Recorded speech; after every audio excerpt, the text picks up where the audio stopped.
how that kind of happens is the fact that when they partner up with someone, that woman would often weaken him down into that position. And I know you read about that too, in terms of like turning a semi alpha dude into a beta male as a result.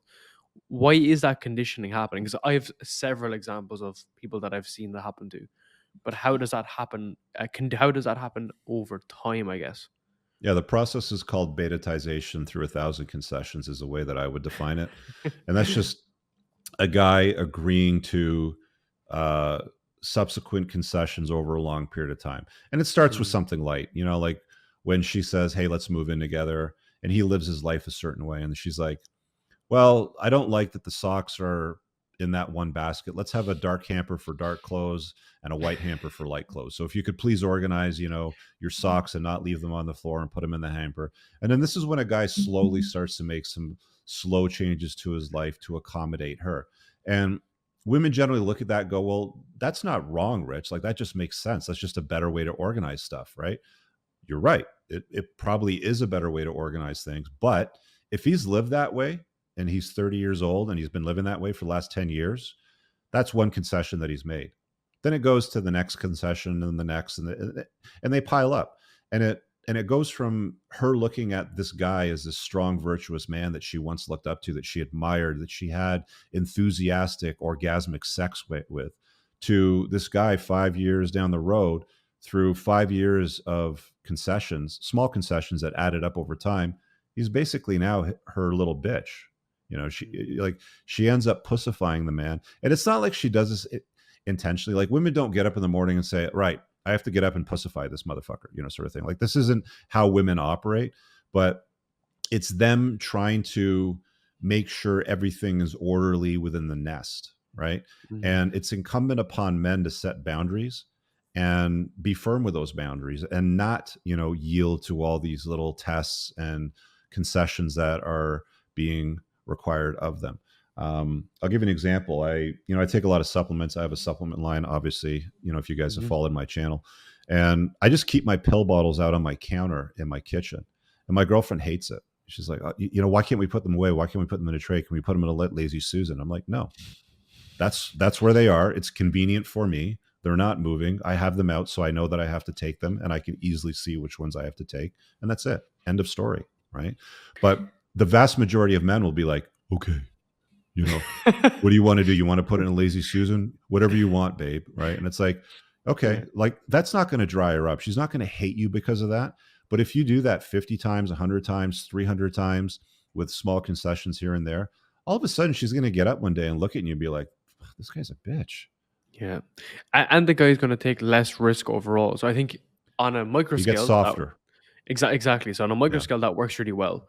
But for me, this dials into so much different aspects. We went back to the physical, the mental, or like let's say the pursuit of something. So, and then when we get older, it's usually like a business that's in pursuit of. It feels like that when I look at people who are older than me, they've closed themselves into this perspective so that they don't take the risk, don't ever want to go and pursue something.